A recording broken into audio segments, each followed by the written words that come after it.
Oroimenak ekarri gaitu, elkartu gaitu gaur hemen. Gaur, irailaren 13 dugu. Gaur, 82 urte dira, igande batean, gure hiria diktaduraren gau ilunean erorize da.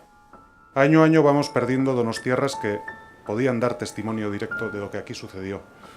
Es nuestra obligación recoger el testigo y no dejar que esa llama se apague. Arrakadak atzean utzi eta zubigile izan gaitezen.